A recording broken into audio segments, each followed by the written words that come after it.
Enjoy. Hi everybody. Cabbage soup today. It's Sunday, it's raining.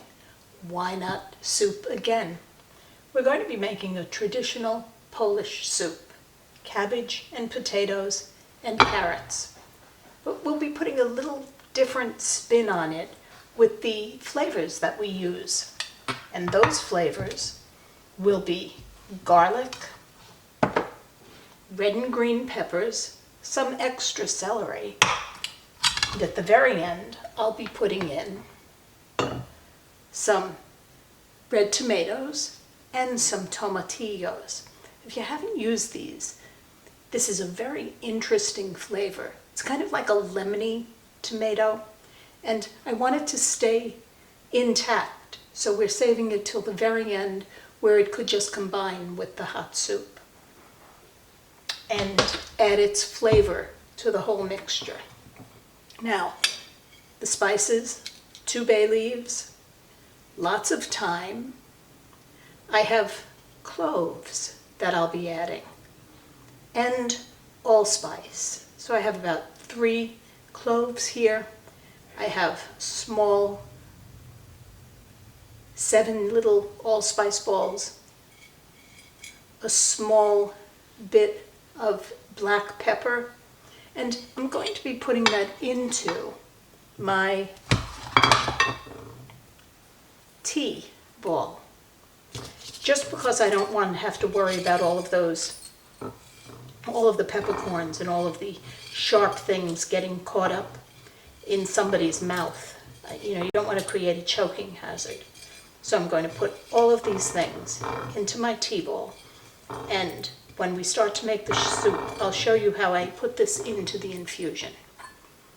See, it's got a big top. I'm sure you could use a smaller one.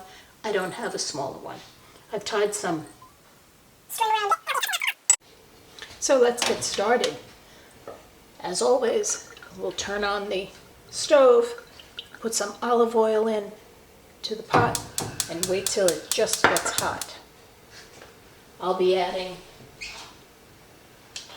the onion and the celery. Now the onions, carrots, and celery have cooked for about 5 minutes. I'm going to add the garlic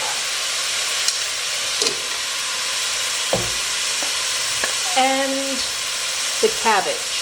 You can see and hear the robust cooking, right? It's sizzling away.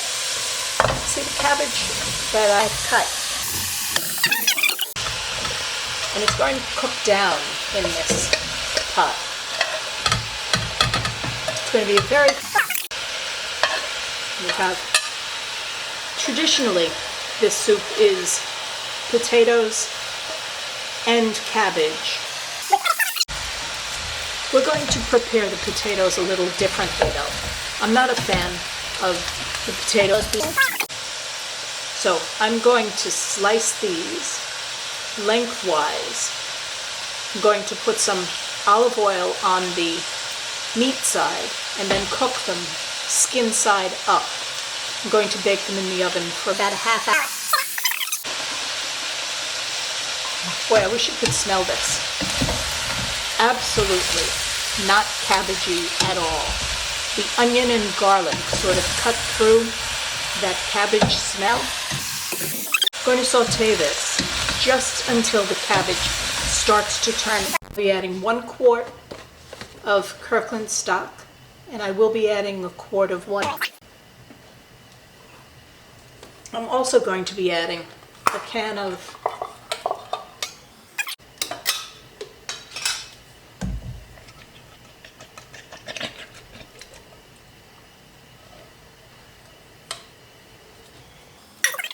I'm going to add the herbs now.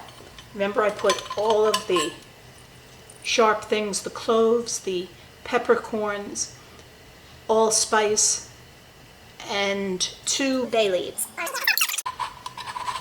I'm going to set this on and tie it onto the handle of the pot. I'm going to cook this for about an hour.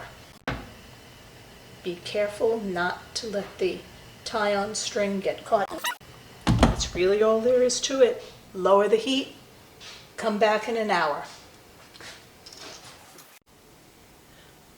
While we're waiting for the soup to get done, let's prepare the potatoes. I'm going to cut them lengthwise in half. Try to make the sides as even as you can so that they cook evenly. And I'm going to put some olive oil down on the pan. Olive oil. Any kind of olive oil that you have will do. I'm going to put these face down after I put some salt and pepper on them. a little bit of pepper, a little bit of salt on each one. Now, turn these skin side up and bake them in 350. Well, the soup has been simmering for 45 minutes. It smells incredible.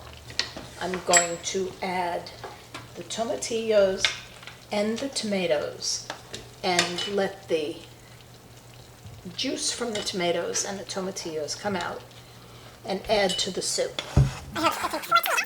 Move the spice bell.